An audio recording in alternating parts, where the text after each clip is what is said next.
This week we're reading The Wicked King by Holly Black, otherwise known as Surprise Guest Appearance by Shevraeth's Glove. Hi readers, I'm Jordan. And I'm Katie. And welcome to Not Another Heroine, the book pod where we celebrate the heroines we love and roast the ones we don't. We'll be your TBR FGMs. Fairy godmothers. And find you the best 5-star reads, the spiciest romance, and save you from the overhyped DNFs. So grab your favorite drink and get cozy. Welcome to Season 3.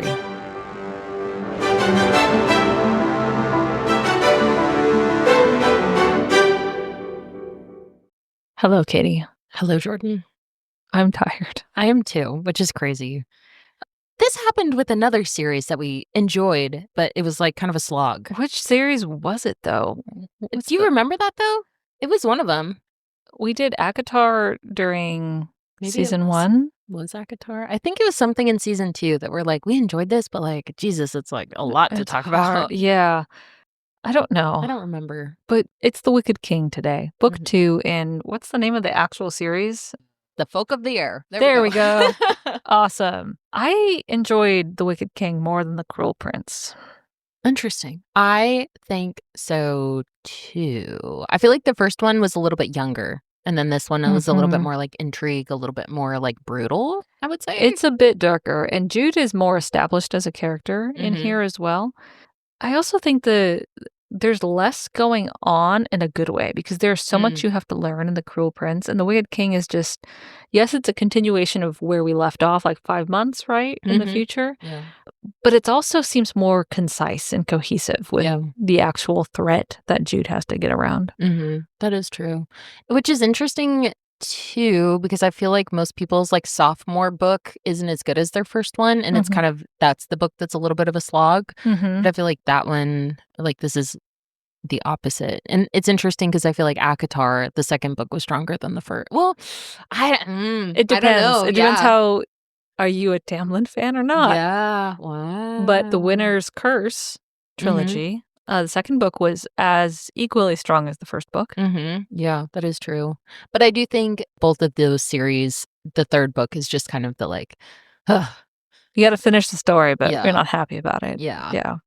I agree. It is interesting you talk about that, though, because these books are very, the more I think about how similar they are, they're very, like, it's just like a slightly different setting almost. Like, there's a lot of intrigue, a lot of the two main characters they want to be together, but they like don't want to be together, and they keep like martyring, sabotaging. Yeah, it's what Rob was talking about very early on a couple of years ago. It's the will they, won't they over the course of several books. It's what you had in Twilight, and this is more of that. Which just eat it up, give it to me.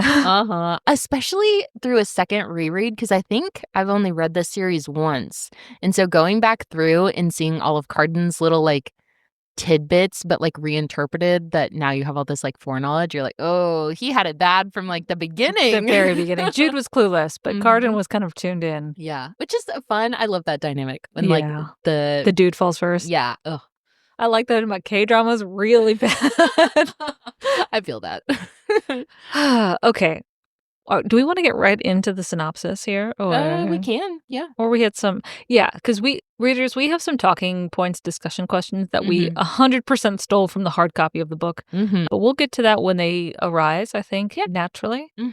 I like the beginning of this book when it starts with the flashback with Madoc, and it's Jude and Taryn, and they're probably like 11 or 12, and they're in sword training, and Madoc's like, okay, we're gonna play a game. That hill, you guys have to hold it against me. And Taryn's like, this is gonna be like a game, right? Is like Madoc walks off in the distance, and it's very unsettling. It's kind of that like Jude is like, yeah, it's a game, but like he could kill us, and he's not our dad, like. And as 11-year-olds, they know that in their soul. They're like, this is fun. We're going to have fun with the hill. And even then, you get an understanding of how Jude and Taryn grow into themselves as adults, because Taryn is like, nah, man, I don't want to play this game. This seems shady. She's the more hesitant, more cautious twin. And Jude's like, I will kill them all. I'm going to win. You throw the rocks, I will stab. Yeah.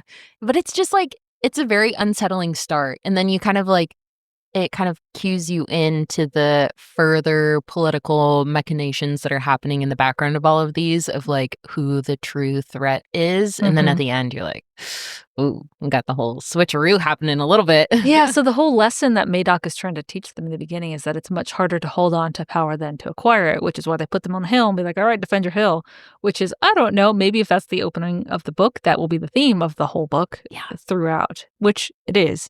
And I think that kind of is very telling of Holly Black as a storyteller, because she is a phenomenal storyteller. She knows the little flags to sprinkle out throughout to be like, all right, here's a clue, readers. Yeah. Everything is so well designed, which I don't think we get a lot of that in modern romantasy, where like there are deliberate points and deliberate pieces of dialogue that are meant to foreshadow later actions in the book. And it's hard to get that these days. Because even thinking about Fourth Wing, and I get that's not like the epitome of, fiction, and it's not like queued up to be, but when you compare that to this, their plot kind of trajectories make sense. That Fourth Wing felt like, and this happened, and this happened, and this happened, but like Holly Black knew exactly where this story was going the entire time, and like you can tell by the beginning forward is like this story that's very kind of like creepy feeling, and like, how did they know this is kids? And it's like, well, because it's going to play out for the rest of the entire plot. But it's like, I feel like Rebecca Yarros didn't really even know where the book was going as she was writing that book. Exactly. Let alone the series. Which is why there's so many trilogies, and now that we're heading into like, oh no, it's 4 books, oh no, it's 5 books. Are you just writing to make money at this point? Yeah. ACOTAR? The plot ended after like book 2. So stop. Just stop. Let it sit and simmer, and it's fine. But, after we have this flashback in the beginning, Jude is full on King Seneschal? I can never say that word. That's how the audiobook says it. Seneschal? Yeah. And if you remember from The Cruel Prince, things left off where she made this deal with Cardan where he would be under her command for a year and a day, and in exchange for, sitting on the throne and preserving it for Oak, her little brother. So she's been like the Shadow Queen, which is what they call her a little bit further on into the book. And you can see the stress is kind of weighing on Jude. Like, I don't want to make decisions anymore. Yeah. But she's always on edge, and she's always trying to like protect Cardan, and then also figure out all these threats, because his older brother Belkin is imprisoned in the Tower of Forgetting. And so Jude and her Court of Shadows have been intercepting notes from Belkin throughout and like not letting him talk to Cardan. And so we get this instance where they intercept a note and they're like, okay, it's time to go talk to this guy. He's got something going on. There's a plan. We got to figure this out.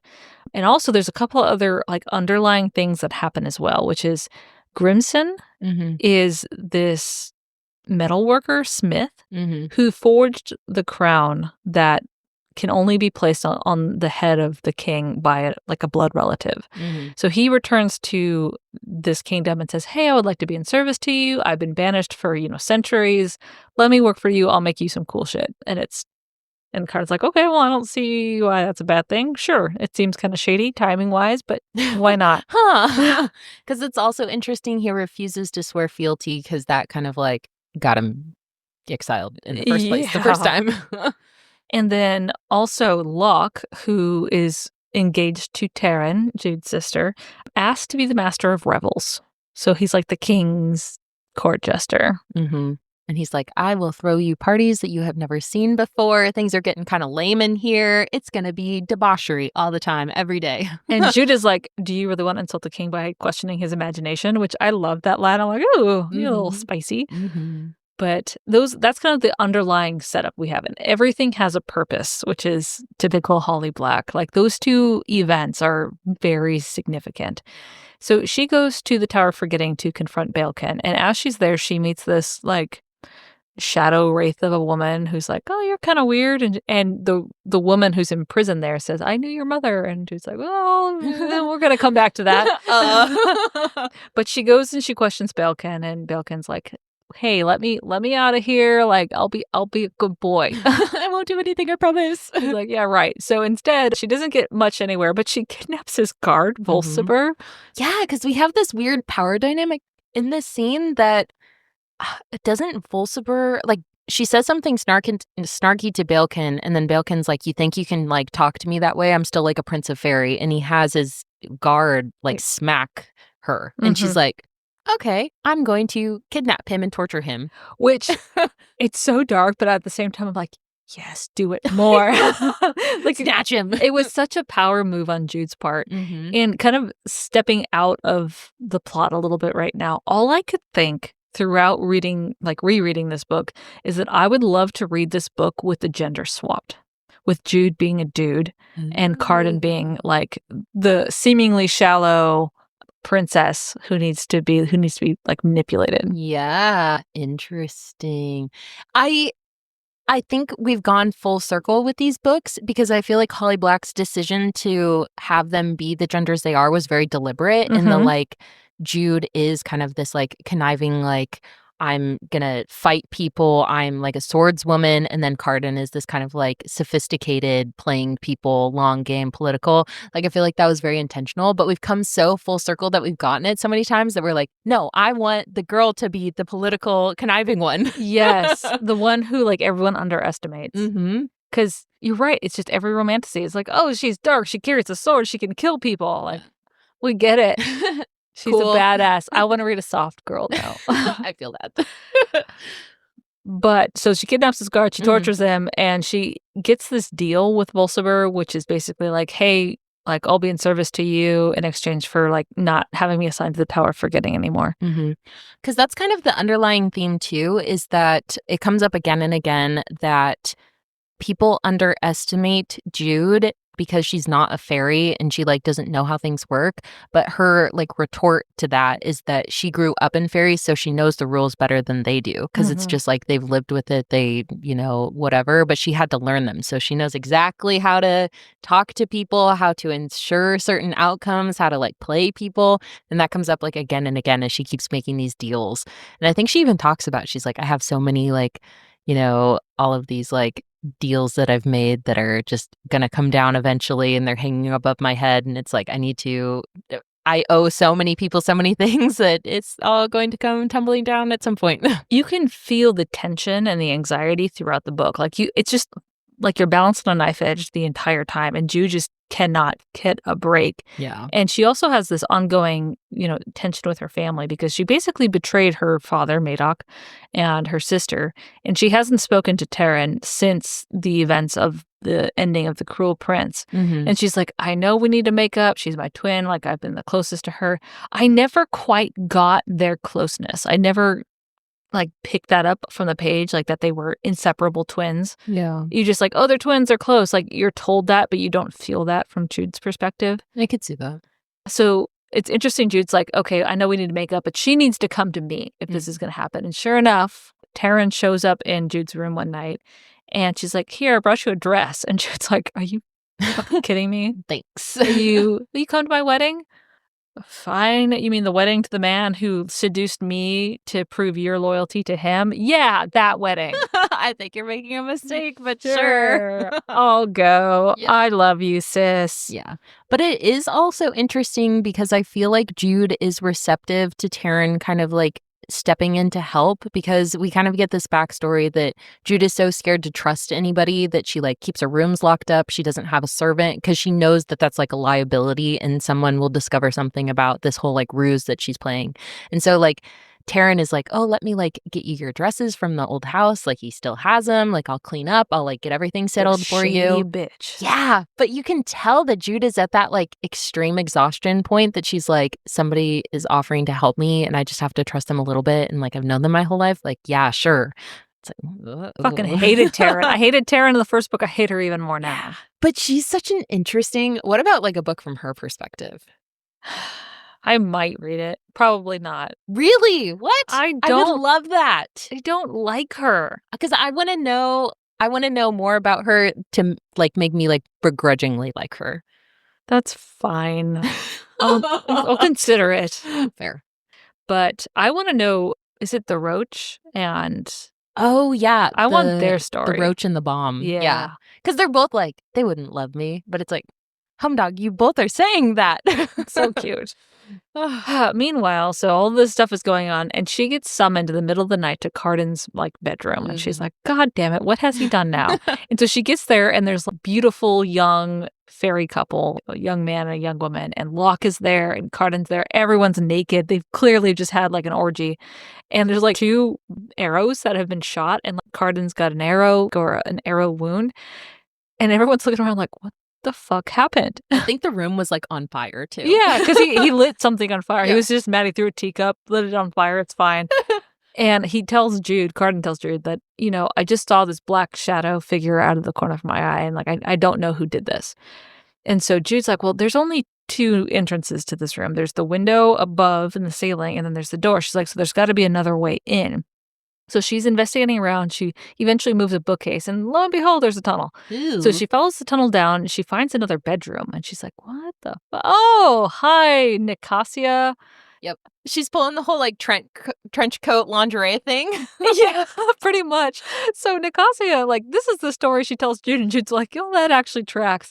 She had gone to Cardan's bedroom, Nicasia had, and she's like, I just wanted to seduce him and have our love reignited, and he was there with that bitch. And so I took the crossbow off the wall and I shot him. I just love how unrepentant she is the whole time. She's like, yeah, he was with another woman, so I killed him. Clearly. And then Jude is like, girl, that's treason? You tried to murder You tried to assassinate the king. And then Nicasia at the end, she's like, do you think he still loves me? Honey, you have bigger problems. You shot him. No. You are going to be murdered for this. Yes. And she's like, wait, what? I can't be murdered. I'm a girl, princess. this is a capital crime. Yeah. I would like Nicasia's story, actually. She's so stupid though. I know. Well, so if you didn't read The Cruel Prince or you forgot, kind of like I did, she is the daughter of Queen Orlag, who is the queen of the undersea. Yeah. Scary. Yeah. Scary bitches. Yep. Nope. I'm not a swimmer. I feel like I would drown in a puddle. Yep. This reading about the queen of the undersea and all the merfolk made me never want to go into the ocean again. Absolutely not. Nope. I don't even like pools that much, No. honestly. They're kind of gross. Well, they're just scary because it's yeah, I know I can see the bottom, but the deep end, that's a lot of water. I have a story from my childhood when I was in swimming lessons, and they set you this swimming lessons thing. They had a platform that all the kids stood on, and the platform would lower under the water, so you slowly go under. Oh, hell no. And I was even as a kid, I'm like, I don't like this. And then some instructor told me oh, there's mermaids underneath. You can see them if you go underwater. And I'm like, oh, there's mermaids underneath. So I just stood there, and I remember breathing in fucking pool water. I'm like, there was no fucking mermaids in the pool. I'm not going in the pool anymore. Oh my God, you lied to me. You lied to me, betrayed in childhood. So yeah, mermaids are evil. Anyway, back to the story. Absolutely not. So Jude figured this out. She swears to Nicasia, all right, I'm not going to tell Cardan that you try to kill him, but you got to get your shit together, lady. Girl. It's pretty bad. And then what happens after this? I'm kind of turned around. Oh, Nicasia she mentions during the conversation that her mother wants her to marry Cardan, and if not, she's going to threaten to sink all of Fairy. So it's Nicasia wants to marry him. She thinks that they should. Her mother wants it, and now she's kind of threatening as this power move, power play against the young king. Oh, I see. Yeah. And then there's this parting shot at the end that comes up again and again and again. So Nicasia kind of says in passing, someone you trust has already betrayed you. Oof. Holy shit. And you're who is it? Yeah. And it's crazy too, because you can tell that's incredible Holly Black skill. You can tell that it's eating away at Jude. All of her interactions with people, if anything even slightly weird happens, she has this Nicasia saying it again and again, someone you know has already, someone you trust has already betrayed you. Oh man, because you can tell everything is crumbling down around Jude. She's stressed out the whole time, all of these moving pieces, and she feels like she has to be 18 chess moves ahead, but she doesn't know where this next threat is coming from, and you feel that tension, that It's so creepy. And you think it could be absolutely anyone. That's part of the tension, is that, is it Taryn? Is it Madoc? Is it one of her other friends? Is it Cardan himself? And you don't know. Good job, Holly Black. That's awesome. I also love that in response to Cardan almost dying, she's like, okay, you're going to stay in my rooms. Love that flipped script. Like, oh, that was so, yeah, I forgot about that part. Yeah, Uh-huh. because she takes Cardan, and Cardan, like, walks in her room, and he's like, this is filthy. Yeah, Like, this is disgusting. you want me to stay here? And he, like, passes out. Don't they have a smoochy scene? I think they do have some kind of like, yeah, because, I think this is when he says, kiss me until I'm sick of it. Oh, because isn't he drunk? Yeah. Yeah. Mm-hmm. And I think she does indulge him a little bit, but then that's another line that kind of like eats at her every time that she sees him. Because you feel her falling in love with Cardan more and more, and it's like this unwillingly falling in love. Like begrudging. And then we have this very, very, like, there was a scene like this in The Cruel Prince, but Locke, as Master Revels, he's like, hey, we need to have a party. We need to have a celebration. There's a month-long celebration since you've been king. We need to do this thing. So they set up this, I forget the name of the party that they do. Oh, it's like the Hunter's Moon or something? Yeah, it's in the forest. It's in the same place where the orgy was in the first book. It's really sketchy. So Jude attends, Cardan attends, and like Cardan takes her aside right in the beginning of this party, and he's like, you shouldn't be here. You need to go home. And Jude's like, nah, I'm fine. I'm just going to watch. I'll be in the corner. Like, I got all black on. I'm stylish. I'm just chilling, man. Yeah, it's fine. And Cardan's like, all right, you kind of asked for this. That's the moment where you're like, oh, Cardan knows something is up. Like, you know something is going to happen because something happened last time. Yep. And they introduce this game called the Queen of Mirth. So for the fairies, during the celebration, they have kidnapped a mortal girl, and they have glamored her to believe that she is the queen. She's going to fall in love with a beautiful ferryman. She's wearing this gown of riches. But meanwhile, it's like rags and like a stinking crown, and everyone's laughing at them. But because the mortal is glamored, they don't know any different. Now, here's the tricky part. They decide to make Jude the Queen of Mirth. And now it's not a game anymore because she knows that none of this is real. Yep. This is Jude being wily and conniving. And she's like, all right, this is going to suck, but I have to do it. So she plays along, and she strips off her like seneschal uniform, puts on this ragged dress, wears this crown, and she's paraded in front of all these fairies, and everyone's laughing at her. And it's like this kind of kind of uncomfortable, like, this isn't the game we normally play, but it's... Because I think, I don't remember what she says, but she makes some like kind of like direct comments that if you're one of the fairies, you kind of like know, you're like, oh shit, like why is she like saying some of these things so directly? Like she's not really in on the game. Like she's not, just a silly fumbling deer of like, we brought a predator into this party. Well, because part of the thing that really unnerves all the fairies around Jude is that she can lie. And so she continues to lie. So throughout the game, she's like, oh, don't I look beautiful? And all the fairies are like, but she's lying right now. How can she lie? It's so weird. What is happening? And at the very end, she's like, all right, as the Queen of Mirth, I demand a dance with the king who made me the queen. And so Cardan comes and dances with her. And it's like, yeah. Because also at some point during this, she notices that Cardan has a little like ruby ring on his pinky finger. And then like she realizes after a couple of seconds that like that's her ring and he just stole it from her. But he keeps wearing it and it pops up in like all of these scenes. And it's like, boy, it's a little like Shevraeth. I'm like, oh my God. That's very Shevraeth coded of you. Now I want to read the ring scene again from I Crown know. Duel. I feel like it's time to read Crown Duel again. I only sometimes I just read 2 scenes or 3 scenes. I read the scene where Shevraeth saves Mel in the very first book with the knife. Like, there has never been a hotter knife throw in the history of literature than Shevraeth, like, throwing a dagger at a torturer. Correct. The ball where they dance together. Oh, that's a good one. And then the final scene where he takes off his gloves. God. See, that's interesting because for me, I need the buildup. I need to, like, know that that's going to, like, come at the end because otherwise it's like, oh, like, yeah, I love it. But you don't get that, like, the tension, the, like, I don't know. I need the full experience. It depends. It depends on the mood because that is a meaty book. That is true. That's a lot to prescribe for one glove scene. Anyway, that's Crown Duel if you want to read that one too, readers. Correct. But this whole party kind of ends and they go back to the castle. And Jude has kind of figured out that this whole like Queen of Mirth rebel thing was not a dig at her. It was really a dig at Cardan, but she doesn't quite know why. So she like goes to Locke and says, "I'm going to beat the living shit out of you if you ever do anything like this again." Which is like, "Ooh, get it, girl." Oh, yeah, because I think he's looking at Cardan as he crowns Jude.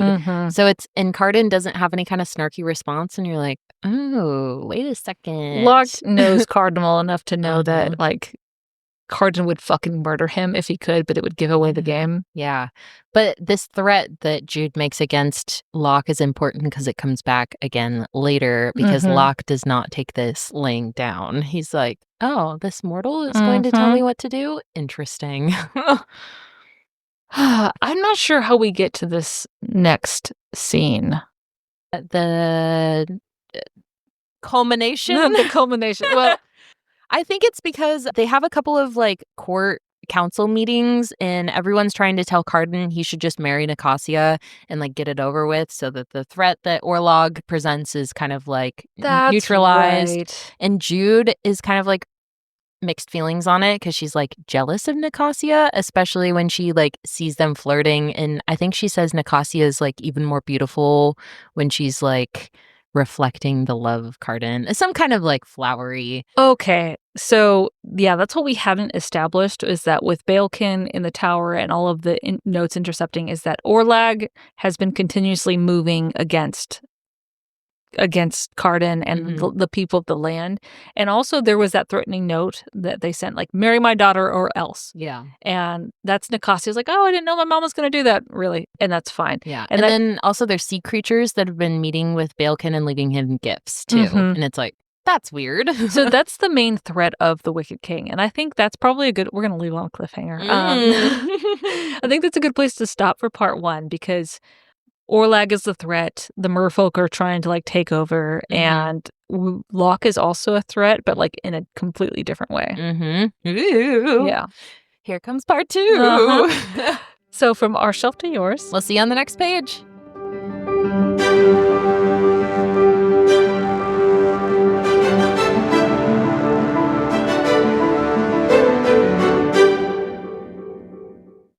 Hi, readers. Like what you've been hearing? Check out the Spice Archive at notanotherheroine.com to see all of our reviews and ratings. And if you'd like to support our growing library, find us on Patreon and get access to exclusive bonus content. If you'd like to just listen, we post new episodes every Monday and Wednesday on Spotify, Apple, and Amazon. Thanks for listening.